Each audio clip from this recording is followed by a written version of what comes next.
Ya, Assalamualaikum warahmatullahi wabarakatuh. Hadirin yang kami hormati, sebagaimana yang telah diumumkan bahwa seminar pada hari ini akan mengambil tema tentang Socially Assistive Robot Interaction by Object Detection and Face Recognition on Convolutional Neural Network for Parental Monitoring. Narasumber hari ini adalah Ibu Desi Novita PSD dari Universitas Padjadjaran.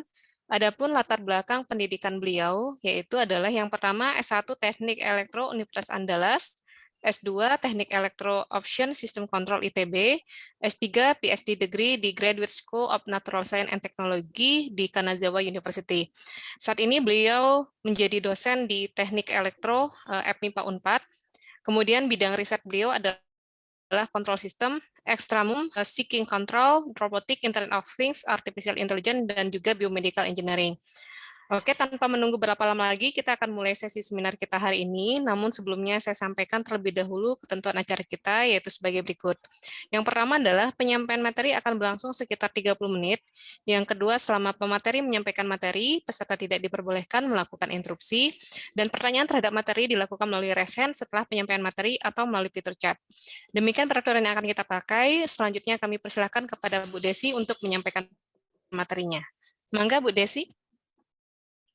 Oke, terima kasih Bu Intan sudah mengundang saya di acara Indonesian Association for Pattern Recognition Research Center for Artificial Intelligence and Big Data, Universitas Padjadjaran, Artificial Intelligence and Scientific Publication, Universitas Negeri Surabaya, dan Indonesian Artificial Intelligence Society.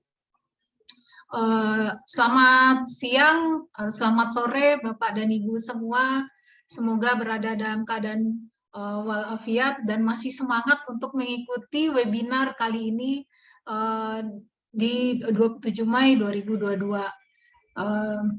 Assalamualaikum warahmatullahi wabarakatuh. Salam sejahtera kita semua. Kali ini saya membagi ilmu share walaupun ini masih belajar tentang socially assistive robot interaction by object detection dan face recognition on convolutional monitoring.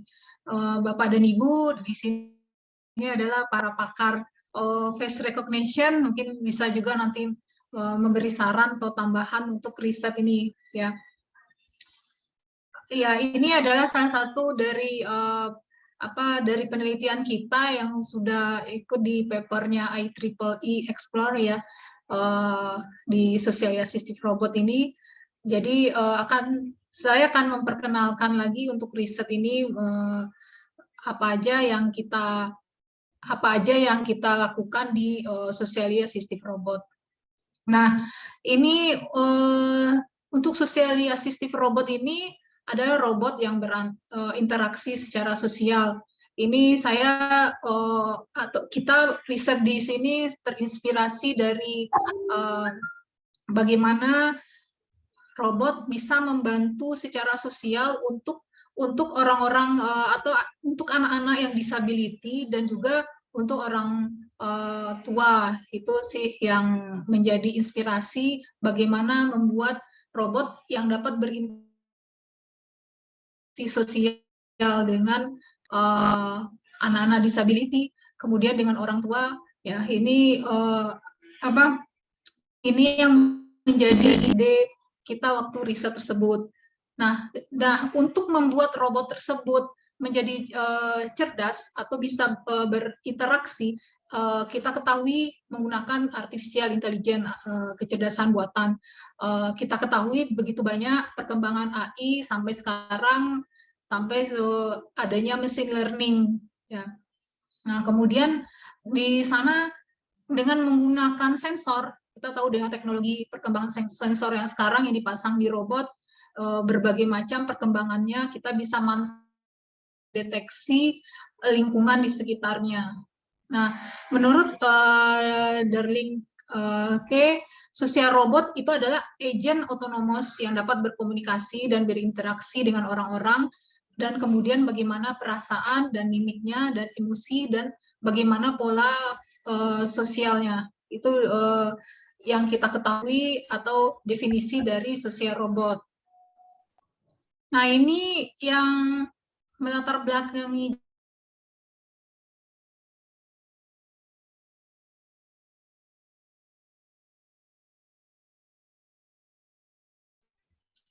orang orang tua atau lansia, apalagi yang demensia.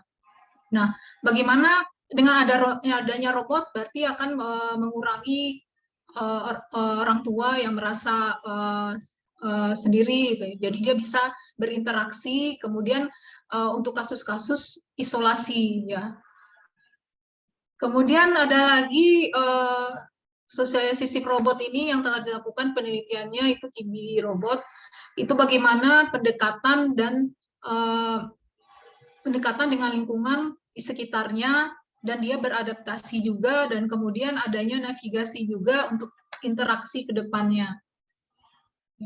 Nah, ini yang paling terkenal, ini udah robot Neo, ini lumayan terkenal, sudah banyak juga dipasarkan, ya, sudah banyak juga. Ini salah satu Neo ini lumayan familiar atau lumayan kita lihat di, kalau nggak salah sih Jepang, ya, ini ya Jepang nggak saya, ya, berbagai macam yang sudah dikembangkan untuk sosialisasi robot. Nah, ini bisa kita manfaatkan Neo ini juga sebagai sosialisasi robot, tinggal kita tambahkan untuk programmingnya dan sensor agar bisa berinteraksi. Nah, ini salah satunya yang sudah dilakukan di Neo robot ini adalah untuk edukasi atau bagi anak-anak yang autis, bisa juga sebagai terapi. Ini yang kita ketahui. Ini lumayan juga harga untuk sosialisasi robot, desain robot seperti manusia, ini lumayan juga saya ketahui harganya lumayan. Jadi bagaimana kita juga bisa merancang robot, sosialisasi robot. Nah, mungkin ini saya tahu juga Pak Yo ini salah satu juga yang mengembangkan robot humanoid, atau semoga ini bisa berkembang, ya Pak Yo. Kita bisa join juga nantinya untuk pengembangan robot buatan Indonesia. Nah, ini untuk memanfaatkan robot sebagai social asistif, membantu interaksi dengan manusia, ini adalah yang bisa kita manfaatkan untuk pengembangan di robotnya. Jadi ada face recognition, jadi biar mengetahui orang-orang di sekelilingnya, jadi ada pengenalan wajah, face recognition. Kemudian ada object detection, ya, berarti mengetahui objek-objek di sekitar yang ada di robot. Kemudian ada lagi yang bisa kita manfaatkan, yaitu voice. Bisa juga kita manfaatkan di socially assistive robot ini. Kemudian, nah, ini latar belakang penggunaan socially assistive robot riset yang kita kembangkan.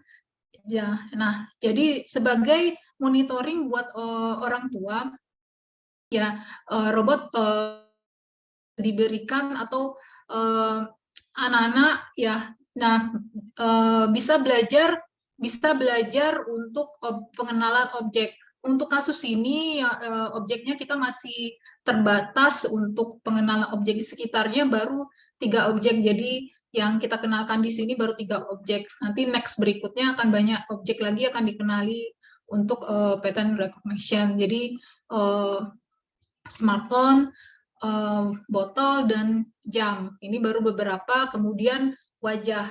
Jadi untuk kasus ini kita masih batasi di socially assistive robot. Nah, ini kemudian ini kita juga menggunakan Internet of Things. Jadi setiap yang dilakukan atau interaksi akan dikirim berita atau gambar, itu akan dikirim ke smartphone ke orang tua. Jadi secara tidak langsung bisa menjadi monitoring orang tua ke anak-anaknya. Nah, untuk flowchart atau pengembangan robot yang kita aplikasikan ini, pertama kita input perintah suara. Jadi kita input perintah suara untuk menyalakan atau mematikan sistem. Kemudian kita identifikasi perintah, nah sistem on atau off. Nah kalau on jadi sistem aktif, akan ada input perintah suara. Kalau off dia sistem mati selesai. Nah kalau on terus sistemnya aktif, input perintah suara, ada lagi identifikasi perintah yang kita perintah yang ada itu yang sudah terdaftar dikenali, baru ada beberapa perintah yang ada untuk dikenali oleh robot. Perintah dilakukan, nanti kirim laporan ke Telegram. Kita menggunakan Telegram untuk menjadi ke orang tua itu. Kemudian kirim laporan dan laporan tersebut. Ini garis besar dari flowchart sistem. Jadi perintahnya ini masih penelitian yang sudah dilakukan ini masih sederhana interaksinya. Robot barunya menyapa robot dan menanyakan waktu, kemudian pencarian objek, mengenali orang dan gerak robot sederhana. Nah, ini blok diagram sistem kontrol dari identifikasi suara. Ya, identifikasi suara berarti kita menggunakan mikrofon yang ada di robot. Nah, di sini kita robotnya menggunakan mini PC yang memproses dari suara, ya, ada identifikasi suara, kemudian adanya pengontrolan gerak robot dan pemrosesan citra digital.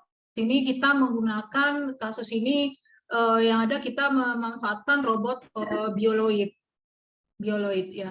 Nah, kemudian kita tambahkan di sini mini PC. Jadi kita ini masih di riset ini kita gabungkan antara bioloid dengan kita tambahkan mini PC.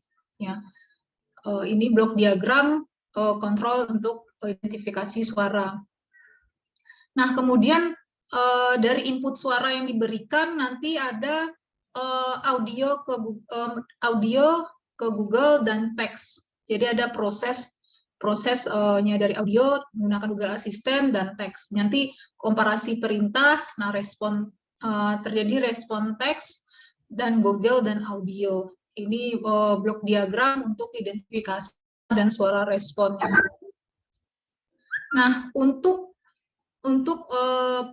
pengenalan objek dan wajah sendiri, ini kita blok diagramnya kita menggunakan input citra digital yang diberikan, kita menggunakan kamera yang diberikan. Nah, nanti di tersebut object detection kita menggunakan SVM, support vector machine. Nah, objek terdeteksi, jadi wajah terdeteksi. Nah, kemudian menggunakan convolutional neural network, ya.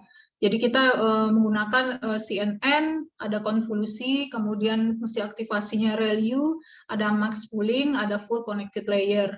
Nah, ini akan wajah dikenali. Ya, untuk SVM hanya dibagi untuk wajah terdeteksi atau objek terdeteksi di sini. Nah, ini blok diagram model dari CNN untuk pengenalan objek atau wajah yang digunakan di sini. Jadi ada beberapa layer yang kita gunakan. Yang kita coba ada tiga model kombinasionalnya dari layer tersebut. Nanti akan kita perlihatkan bagaimana untuk kasus yang CNN untuk pengenalannya. Nah, ini yang SVM, basic atau dasar dari super vektor mesinnya dibagi mengenali objek sama mengenali wajah. Nah, ini basic dari CNN, jadi image tersebut image digital, dari image digital yang kita dapatkan, kemudian adanya konvolusi ya, ini mengambil berapa nilai di sekitar objek tersebut. Ini di konvolusi, ini kita dapatkan contoh di matriksnya. Nah, kemudian ini persamaan yang digunakan. Jadi persamaan untuk nilai outputnya. Untuk X ini nilai outputnya, ini bobot, ini nilai input. Ini yang kita gunakan persamaannya. Kemudian kita gunakan fungsi aktivasi. Jadi ini fungsi aktivasi untuk ReLU, ini persamaan yang kita gunakan. Nah, kemudian proses berikutnya max pooling. Ini max pooling dari matriks yang sudah dapat dari konvolusionalnya. Kemudian di max pooling, cari yang maksimum, kemudian maksimum nanti dapat menggunakan max pool 2x2 filter. Ini contohnya operasi metode max pooling dapat nilai matriks baru. Itu secara matematikanya. Nah, kemudian untuk blok diagram perangkat sendiri, secara garis besarnya ini dari robot tersebut, jadi ada user dan juga ada dua, ada suara dan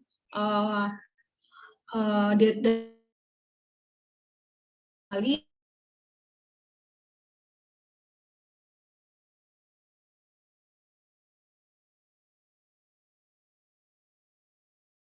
ini kita mini PC, webcam, mikrofon, ya, dan power source-nya atau baterai. Nah, kemudian kita hubungkan ini karena kita mengirim datanya ke smartphone, kita menggunakan Internet of Things, menggunakan Wi-Fi. Ya, ini Wi-Fi-nya kita menggunakan gateway-nya untuk ini pakai IEEE 802.11. Ya. Nah, kemudian masuk ke internet server dengan masuk ke aplikasinya Telegram. Nah, ini beberapa objek dan beberapa kalimat yang yang riset ini kita baru ada beberapa smartphone, botol, sama jam, dan wajah, dan ini beberapa kalimat untuk yang dikenali oleh robot. Nah, untuk pengenalan objek dan wajah, kita menggunakan metode CNN, ada 3 yang baru kita uji coba, baru 3. Jadi kombinasional untuk layer A, ini convolutional layer-nya dengan 32 filter. Ya.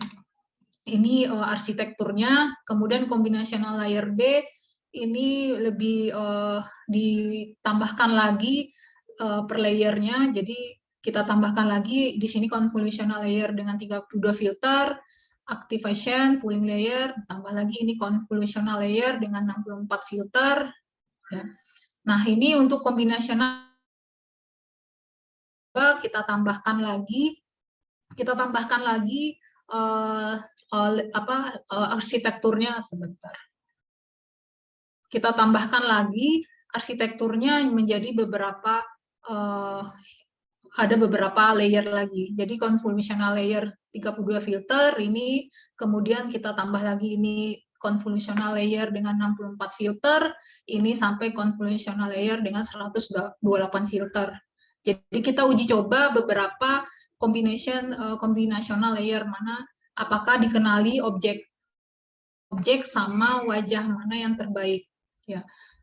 Setelah itu ini berikutnya dilakukan training, jadi ini hasil trainingnya ada beberapa hasil training dan loss, jadi kita lihat ini agak lumayan, training loss dan akurasinya untuk kombinasi layer A, cuma untuk kombinasional layer B ini agak ada noise-nya ya, ini kombinasional layer B, kalau untuk training kombinasional layer C ini agak lumayan. Kalau kita lihat yang A lebih baik, tapi kan memang hasilnya tidak terlalu banyak noise-nya, ya. Tapi harusnya sih kalau kita ingin uji coba sejauh mana kalau kita tambahkan di arsitektur CNN itu kita tambahkan layer, bagaimana hasilnya, kita ingin tahu lebih lanjut. Nah, ini di eksperimen ini robot yang kita gunakan, kebetulan ini yang kita tambahkan, kalau di Bioloid Premium itu nggak ada mini PC, ini kita tambahkan sama kameranya juga kita tambahkan di sini, kita modif, karena kalau memang untuk yang lebih, kalau Bioloid memang harganya agak lumayan maksudnya harganya masih terjangkau kalau ada lagi yang robot yang sudah ada mini PC sama kamera, ini agak lumayan harganya, makanya kita modif bisa sampai kita bandingkan bisa sampai 200 juta ya. Tapi kalau ini makanya salah satu kita akali adalah kita modif. Ini yang Bioloid harganya masih nggak terlalu mahal, jadi kita modif. Nah, ini untuk hasil eksperimen yang kita lakukan saat yang kita lakukan, dia untuk pengenalan untuk jam ini akan kelihatan, kemudian untuk botol juga ya beberapa kali eksperimen untuk deteksi objek, smartphone dan wajah ini dikenali. Jadi di benderinya kita beri label dikenali dan ada label dikenali. Ini sudah dites di eksperimen beberapa kali, hasilnya lumayan bisa dikenali setiap objek. Nah, untuk eksperimen pengenalan wajah, kita dengan 3 kombinasi layer atau ada kombinasi A, B, dan C setelah diuji coba dengan 10 kali eksperimen, rata-rata average-nya tidak berapa jauh beda. Kita lihat rata-rata akurasinya, tapi ada yang gagal, ada beberapa juga yang gagal. Ya, jadi ini akurasinya tidak berapa jauh, ini 83,17%, ini yang kombinasi B yang arsitekturnya 84,31% dan kombinasi C 85,41%. Kalau kita lihat kombinasi C lebih bagus lagi ya. Kalau kita tambahkan untuk beberapa layer, mungkin untuk next riset berikutnya kita belum bisa jadi kita coba apakah dia bisa average akurasinya bisa sampai 90 ke atas. Ini belum, mungkin ini jadi next riset berikutnya. Nah, ini contoh atau videonya yang kita lakukan di sini. Jadi eksperimen robotnya ini baru gerak untuk sosialisasi robotnya. Untuk gerak ini baru uji coba untuk digerak. Ya. Nanti kita akan uji coba juga. Ini kasusnya dia untuk ya. Nah, ini untuk pengenalan wajah. Ya, kita menggunakan Python prosesnya. Nah, ini pengenalan wajah ini akan kelihatan. Kebetulan ini mahasiswa riset di sosialisasi sistem robot ya. Jadi melakukan face recognition ini. Jadi ini dikenali. Memang ada sampai 100% tak kenali. Ini masih nanti akan diuji juga kasusnya untuk wajah atau yang berbeda, bagaimana apakah dia masih dikenali. Kita lihat satu kasus dengan orang yang berbeda, ya, apakah masih dikenali. Kemudian ini untuk pengenalan untuk yang botol. Pengenalan yang botol. Ya.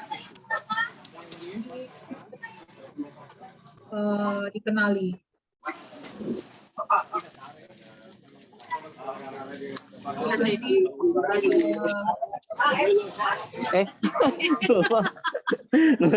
Ada suara. Nah, ini masih diuji coba. Ini memang agak lumayan beberapa kali harus dipas dengan kameranya. Memang ini ada proses untuk mengenali objek. Ya. Ini sampai memang agak lumayan ini juga untuk dia sampai sampai dikenali untuk botol. Jadi butuh waktu juga di programmingnya.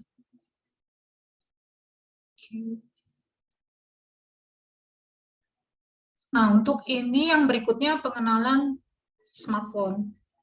Memang kalau untuk objek, menambahkan objek agak lumayan juga, harus banyak prosesnya dan juga training untuk berbagai macam objek yang dicoba. Ini untuk yang smartphone. Lumayan butuh waktu juga untuk dia dikenali. Ini yang smartphone, objek yang dikenali.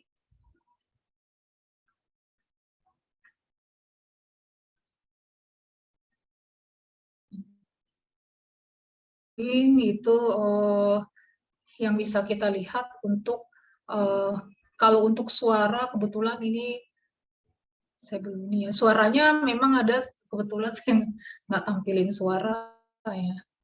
Nah, ini tim riset kita di robot humanoid.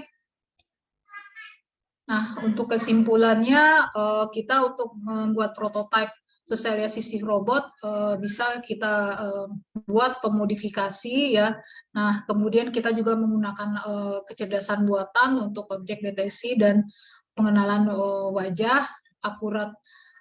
Rata-rata akuratnya bisa sampai 85,41%. Nah, nanti untuk berikutnya untuk suara memang agak lumayan ini juga sih, bisa kita untuk riset lebih lanjut, jadi tidak hanya menggunakan Google Assistant yang kita gunakan di sini. Next-nya untuk riset kita ongoing itu pengenalan emosi. Sebenarnya pengenalan emosi ada beberapa yang sudah kita lakukan, ada beberapa yang berhasil. Mungkin next berikutnya akan kita perkenalkan bagaimana untuk mengenali emosi. Memang kita juga membaca, memang emosi itu agak lumayan, untuk mengenali emosi memang agak lumayan complicated, karena ini adalah socially assistive robot, bagaimana dia mengenali emosi orang di sekitarnya, makanya kita ingin menambahkan nanti next berikutnya untuk pengenalan emosi. Nah, Bapak dan Ibu mungkin sudah, kalau misalnya ada yang atau yang risetnya di emosi recognition, mungkin kita bisa join juga untuk diaplikasikan ke socially assistive robot. Paling itu yang bisa saya sampaikan riset kita. Saya tutup. Assalamualaikum warahmatullahi wabarakatuh. Silakan kalau ada pertanyaan, saya kembalikan ke moderator. Ya, terima kasih Bu Desi atas pemaparannya. Selanjutnya kita akan membuka sesi tanya jawab.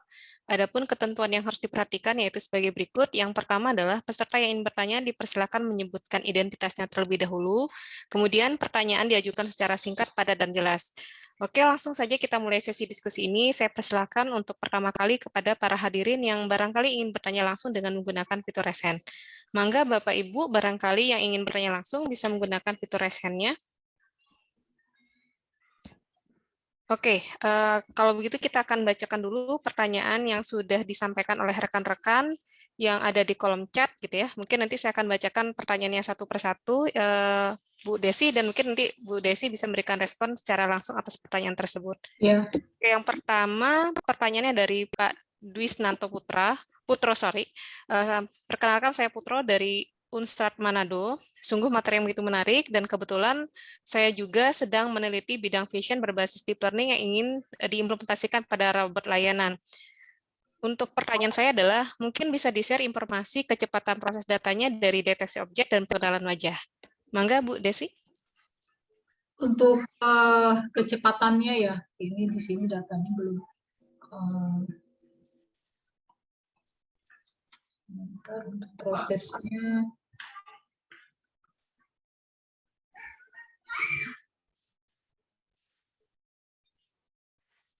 Kebetulan sebentar saya cari di sini dulu.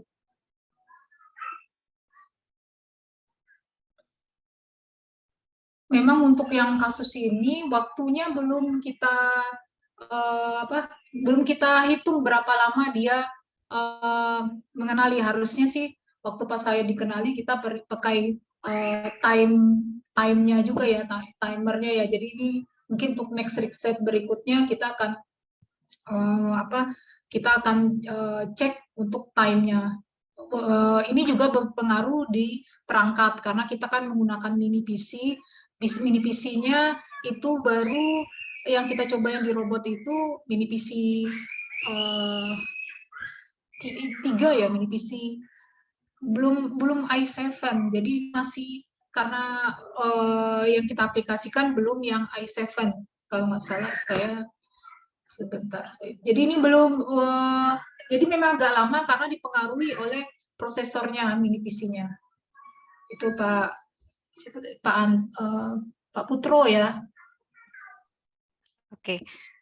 Nah, ini mungkin selanjutnya saya sampaikan pertanyaan kedua dari Pak Anto Satrio Nugroho dari BRIN. Untuk pengenalan wajahnya berarti memakai pola identifikasi ya, Bu. Misalnya 1N ya, bukan verifikasi satu-satu. N-nya apakah hanya 3 orang atau lebih? Mungkin itu dulu ya, Bu Desi ya. Ya. Oke, ini saya perlihatkan lagi untuk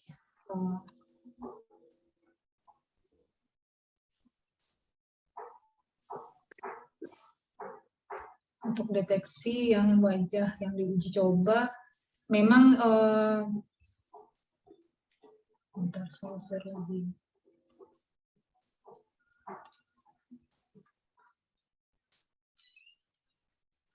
Oke, ya Pak Anto, karena kita masih menggunakan combinational layer, ada beberapa combinational layer yang sebenarnya ini masih kasusnya masih sederhana untuk, apalagi kalau menggunakan YOLO. Saya lihat YOLO ada agak lumayan ini ya, agak lumayan bagus karena itu sudah desainnya kalau saya YOLO itu sudah lebih baik. Tapi kalau kasus ini kita uji coba masih masih yang sederhana untuk ini. Kita masih ada beberapa layer untuk CNN yang kita gunakan, yang tiga kombinasi ini. Nah, untuk verifikasi untuk percobaan di sini ada beberapa training, ada beberapa foto atau data yang lengkapnya. Sebentar, ini yang nggak lengkapnya ya. Kalau ini yang dilihat wajah itu untuk pengujiannya ada 10. Ya. Baru kita gunakan 10. Ya, untuk pengujiannya kita gunakan, dan untuk pengenalannya ya baru 10. Jadi belum banyak yang dilakukan di sini. Oke, masih dalam pertanyaan dari Pak Anto ya, untuk pengenalan wajah memakai metode deteksi wajah apa, Bu? Histogram atau histogram of oriented gradient atau yang lain? Yang di sini kita menggunakan pertama untuk mengetahui mengetahui dia objek atau wajah, itu kita menggunakan pertama SVM dulu. Ya, untuk yang ini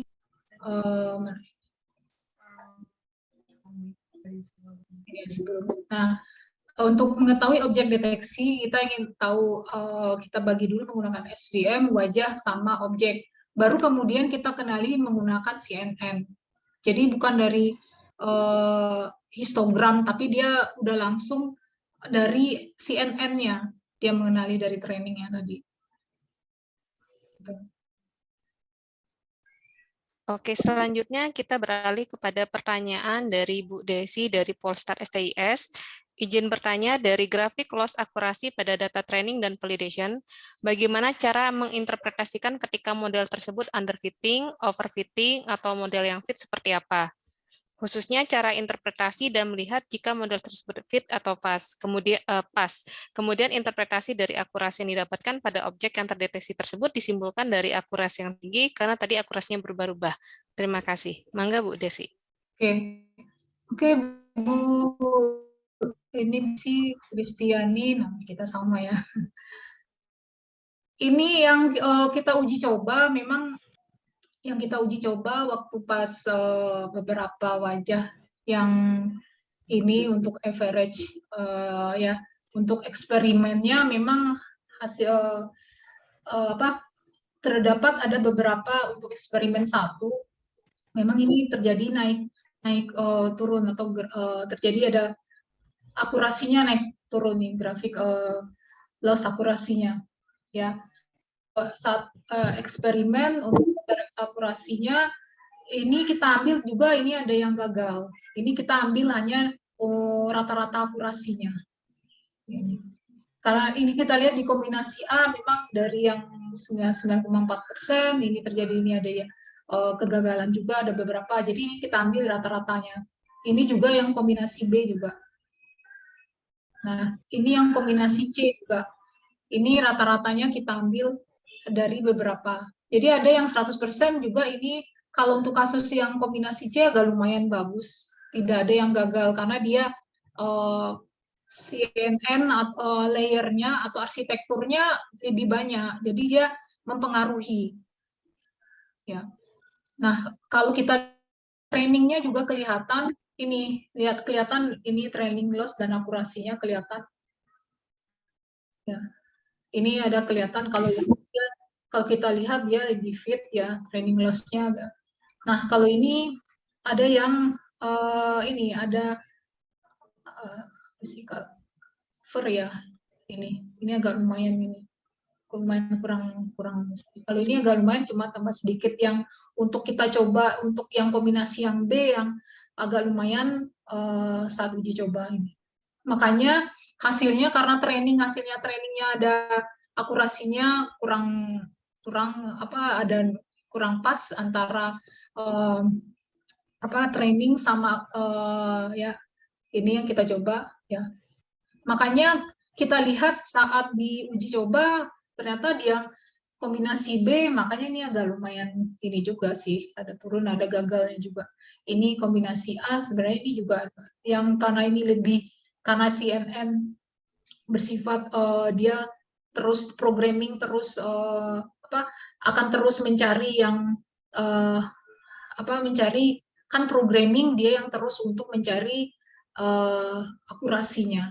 Jadi kalau kita lihat semakin layernya semakin banyak akan kelihatan agak lumayan bagus gitu.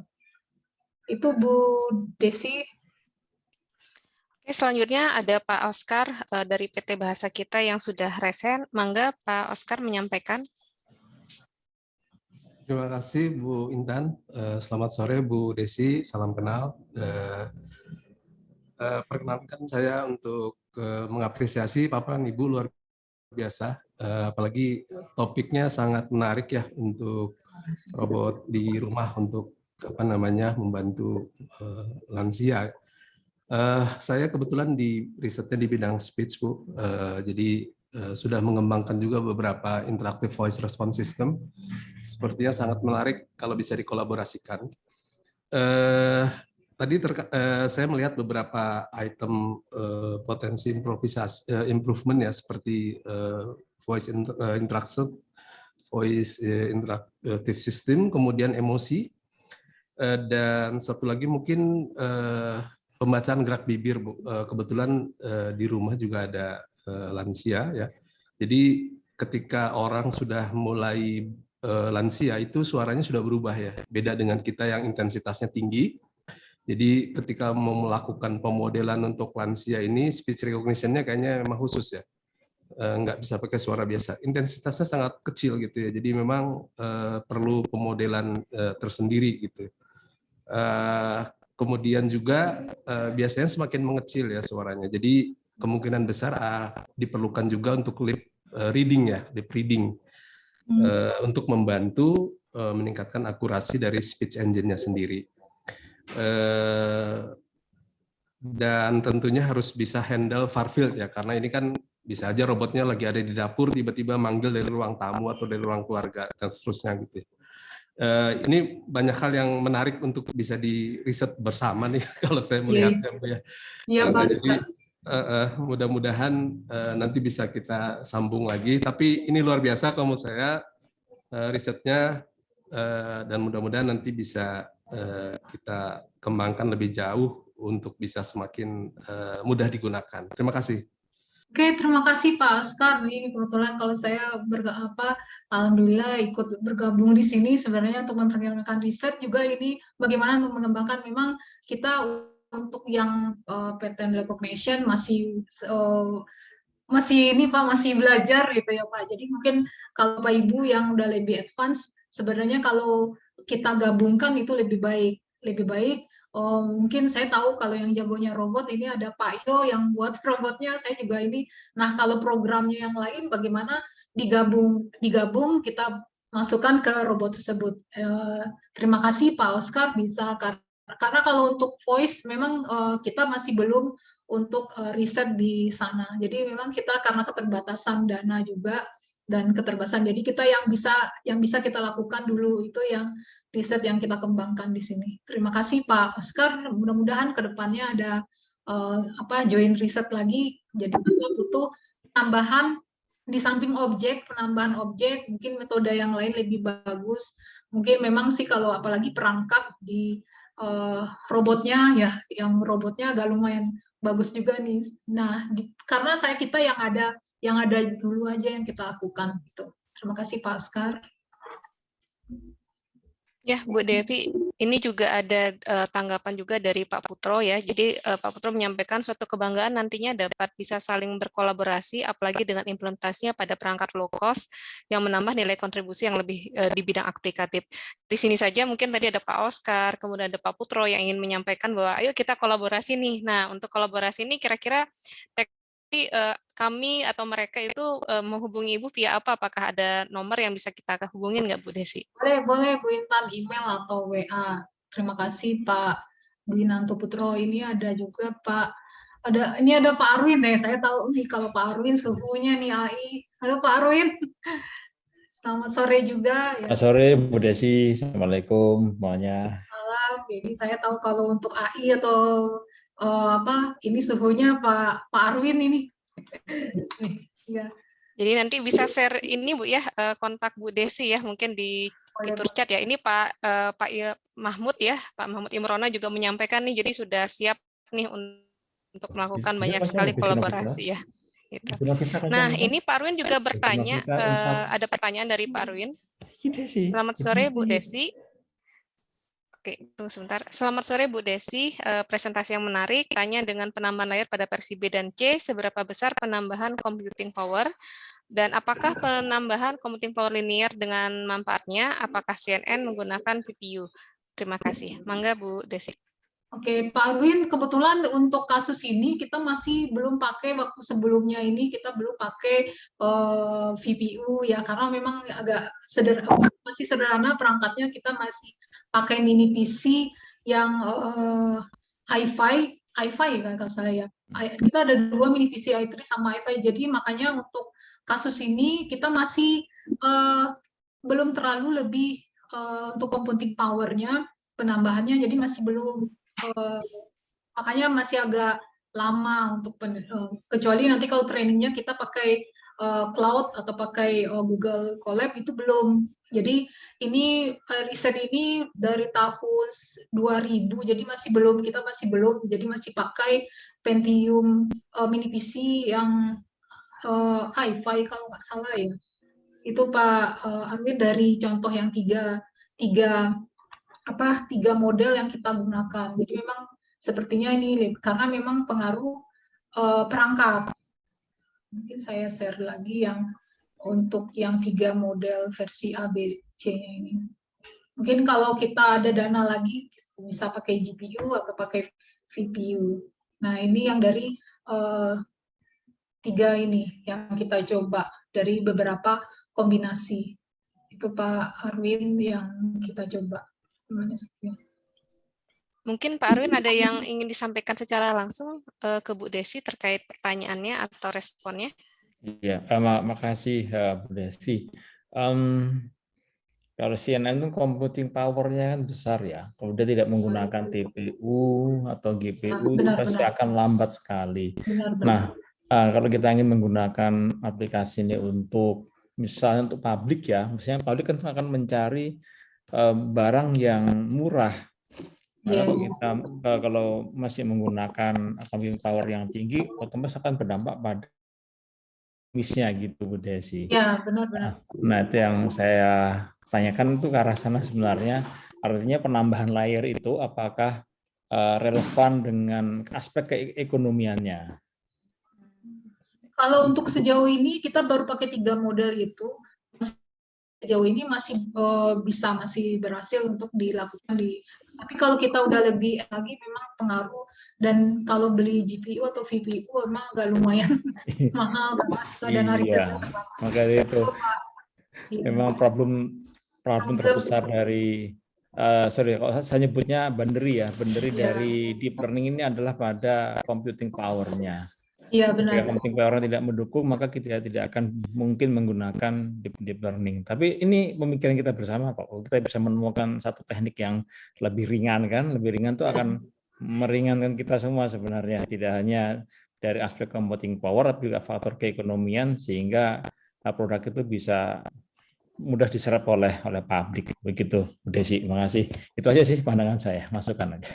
Oke, terima kasih Pak Arwin. Memang untuk perangkat memang untuk yang CNN memang agak lumayan. Kita ada riset yang berikutnya yang emosi itu kita masih belum pakai collab, kita baru menggunakan untuk training masih menggunakan PC i5 atau i7 ya. Itu bisa sampai berhari. Jadi mahasiswa saya Bu, untuk yang emosi ini waktu itu baru datanya sampai beberapa kita uji ya, sampai bisa dia trainingnya sampai 2 hari. Itu dia pakai i7 atau i5 ya, saya lupa waktu itu. Antara itu i5 atau i7. Jadi dia dari riset untuk emosi kita masih melakukan itu bisa sampai trainingnya.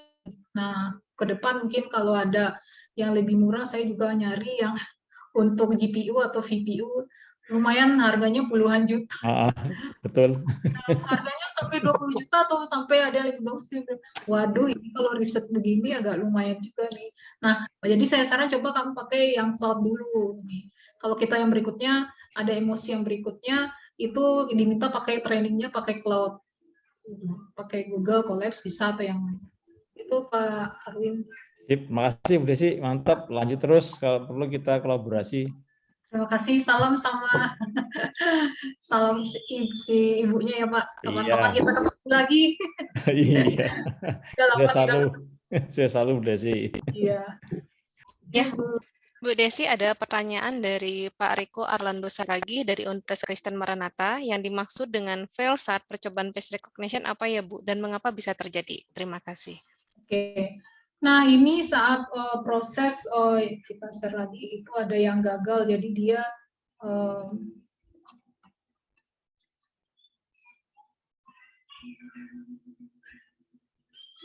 sebentar.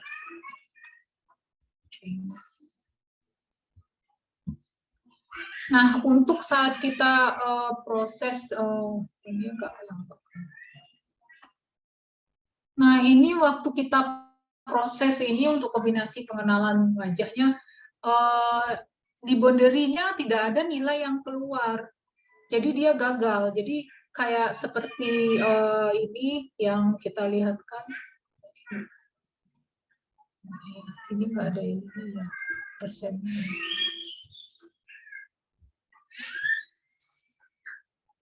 Oh, di video. Wajah. Sebentar. Nah, nilai yang dikenal, kalau ini dikenal, ini ada nilainya di 81,89%. Ini contoh Primadiva, dia melakukan, kita training dulu wajah yang kita berikan. Nah, kemudian kita tes, ini yang kita tes lagi. Nah, dia mendekati antara dari database dengan yang kita training saat dia, yang database yang kita training, dan ini saat realnya. Nah, ini dapat 81,89% dikenali. Tapi kalau yang gagal, ini tidak akan labelnya tidak akan kelihatan, nggak ada berapa persennya juga. Nah, itu maksudnya gagalnya. Itu, Pak. Oke, selanjutnya dari Bu Eli dari UNESA, izin bertanya, deep learning CNN ini memakai GPU dengan spesifikasi seperti apa ya Bu, atau jalan tanpa GPU, dan apakah sudah dilakukan komparasi antara yang jalan di GPU dengan non-GPU? Mangga Bu Desi. Terima kasih Bu Eli. Kebetulan ini riset ini udah lama, jadi kita belum pakai GPU ya, atau pakai jadi masih pakai mini PC dan di i7 baru itu ya Bu Eli. Makanya data trainingnya tidak terlalu banyak, karena kalau pakai training untuk pakai mini PC dan juga i7 ya itu agak lumayan lama juga kalau banyak foto yang dikenal. Jadi ini masih belum. Nah, kebetulan mungkin next untuk berikutnya, kebetulan kita belum ada GPU ya, atau kita belum ada karena harganya lumayan juga, bisa puluhan juta. Jadi next berikutnya riset kita baru untuk mengenali ya emosi, kita menggunakan Google Colab, menggunakan cloud. Ya. Dan satu lagi ada juga kita mencoba menggunakan YOLO, tapi YOLO itu belum ke emosi, yang YOLO baru gambar. Ini ada lagi riset kita yang berikutnya itu di skin cancer, pakai YOLO itu agak lumayan bagus. Tapi kalau ini masih belum, jadi kita ada beberapa sebenarnya riset untuk pattern recognition ini. Jadi kita belum pakai GPU, Bu Eli, jadi masih yang sekarang untuk yang riset sekarang kita pakai cloud, bisa di Google Cloud, Colab ya, atau pakai AWS belum sih, kayaknya Colab yang baru coba. Itu Bu Eli. Bu Desi dan hadirin sekalian, alhamdulillah kita sudah di penghujung acara yang pada kali ini kita sudah membahas mengenai Socially Assistive Robot Interaction by Object Detection and Face Recognition on Convolutional Neural Network for Parental Monitoring oleh Bu Desi Novita, PhD dari Universitas Padjadjaran. Namun sebelum saya tutup, kita akan foto bersama dan mohon kepada rekan-rekan untuk membuka kamera. Semoga dipersilakan buat rekan-rekan supaya kita bisa saling berkenalan. Karena ini dari beberapa yang sudah muncul di kolom chat itu ya, banyak sekali rekan-rekan yang ingin sekali kita berkolaborasi ya, jadi biar supaya juga bisa mengenal wajahnya satu sama lain. Oke, mungkin saya akan ambil dulu dari lembar pertama, mangga Bapak Ibu silahkan membuka kameranya. Oke, 1, 2, 3.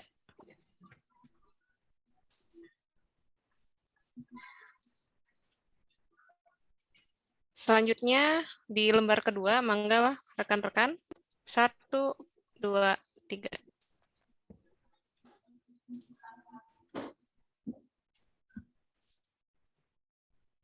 Ya, terima kasih buat rekan-rekan yang sudah berkenan untuk membuka kamera. Untuk seminar minggu depan, yaitu 3 Juni 2022, akan diisi oleh Muhammad Gifari PhD dari PT Bank Rakyat Indonesia, dan topik yang akan dibawakan mengenai Toward Human Center AI Banking of the Future. Pada hari ini, sekali lagi kami mengucapkan terima kasih kepada Bu Desi sebagai pemateri, dan juga seluruh hadirin yang telah berpartisipasi dalam kegiatan seminar kali ini. Dan kegiatan seminar minggu ini merupakan kolaborasi antara Indonesian Association for Pattern Recognition atau INAPR, Research Center for Artificial Intelligence and Big Data Universitas Padjadjaran, Artificial Intelligence and Scientific Publication Universitas Negeri Surabaya AIP Indonesia, dan Indonesian Artificial Intelligence Society atau IAS. Akhir kata, saya selaku moderator undur diri, jangan lupa buat Bapak Ibu untuk melakukan absensi yang sudah saya bagikan di kolom chat, dan semoga kita dapat bertemu kembali dalam seminar lainnya. Terima kasih. Wassalamualaikum warahmatullahi wabarakatuh. Waalaikumsalam warahmatullahi wabarakatuh. Terima kasih semuanya. Terima kasih Bapak Ibu semuanya. Banyak juga yang saya kenal, ada Pak Amir, Pak Yo, Pak Oscar, semuanya. Terima kasih Bu Desi. Pak Riko, Pak Sol ya, Pak Aki juga tadi juga ada. Terima kasih Bu Intan. Ya, sama-sama Bu Des. Ini banyak yang mau kolaborasi nih, harus konkret ya Bu Des. Iya. Semoga INAPR bisa jadi jembatannya. Mangga Pak Oscar. Ya, terima kasih Pak Anto semuanya, sukses Terima kasih. semuanya. Terima kasih.